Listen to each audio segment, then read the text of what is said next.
Turnusi u sezoni obezbeđuju takozvanu berbu u talasima, koja podrazumeva kontinuirani protok vlastite hrane, a na taj način, ukoliko ih pravilno rasporedimo, obezbeđuju i odgodu vremena konzerviranja namirnica.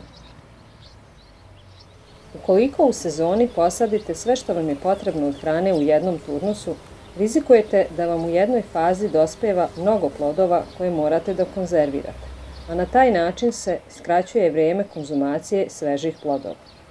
Primenom više turnusa imate kontinuiranu berbu svežih plodova u dužem periodu. Skoro sve kulture se mogu saditi u turnusima. Pričat ću vam o sadnji niske boranije. Boranija spada u treću kategoriju plodoreda. To je grupa nezahtevnih biljaka, a zbog sposobnosti boranije da u predelu korena vezuje azot, nama je od velike važnosti za negu tla. Parcele u biouzgoju su širine 1,2 metra i ukoliko na parceli imamo zahtevne kulture, mahunarke su neophodne zbog nege tla. To je ujedno i mogućnost primene turnusa velika. Prva setva boranije počinje sredinom aprila, a ukoliko upratite prognozu sa setvom prvog turnusa, možete da počnete i u prvoj dekadi aprila.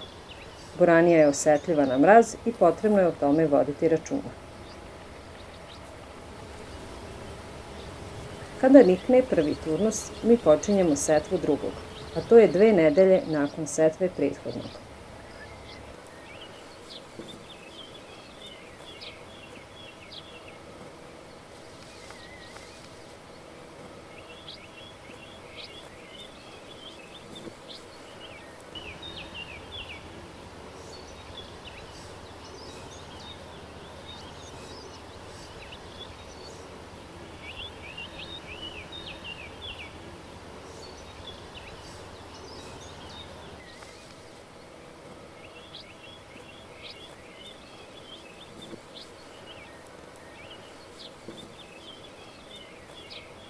Taj turnus će vam obezbediti sveže plodove do prvih mrazeva. Dobrim rasporedom setve, a u skladu sa plodoredom, u biobašti možete imati 7 turnusa niske boranije. Na taj način se berba odvija u talasima, kako jedan turnus se završava sa plodonošenjem, naredni vas hrani. Nakon vađenja ozimog, belog i crvenog luka, koji pripadaju drugoj kategoriji plodoreda, sejemo nisku boraniju.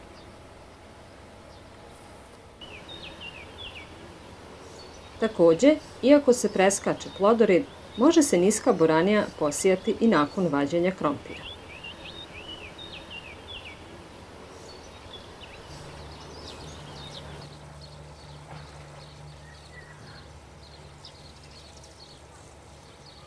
Smena kultura u biobašti uključuje i samu boraniju. Kada turnus završi svoje plodonošenje, mi boraniju upaljamo na ovaj način. Režemo stablo iznad tla kako bi koren ostao u tlu. Koren boranije na sebi ima azotofiksatorne bakterije i za sebe vezuje azot. U tlu se nakon svog razlaganja ponaša kao dozator azota. Ovaj svojevrsni fenomen u prirodi mi koristimo u daljem uzgoju i negovanju tla. Kada skinemo stablo boranije, od njega pravimo tekuće biljno đubrivo bogato azotom ili se ostacima stabla malčiraju kupusarce.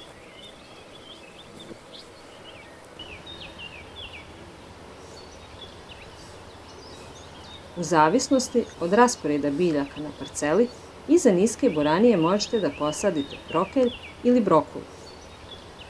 A ja ću da posajem tikvice koje će dospijevati za berbu do prvih mrazeva.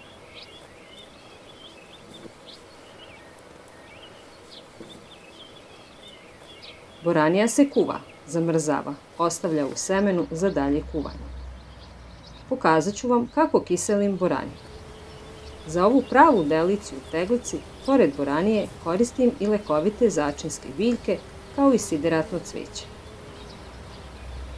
Ubacit ću beli i crni luk, cvet nevena, cvet borača i muški cvet tikvica. Osim što će teglica biti pravo umetničko delo, ove biljke će dati posebnu aromu.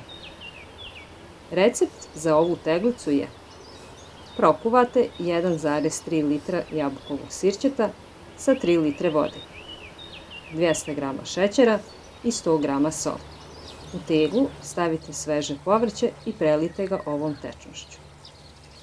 Zatvorite teglu poklopcem i pasterizujte 15 minuta.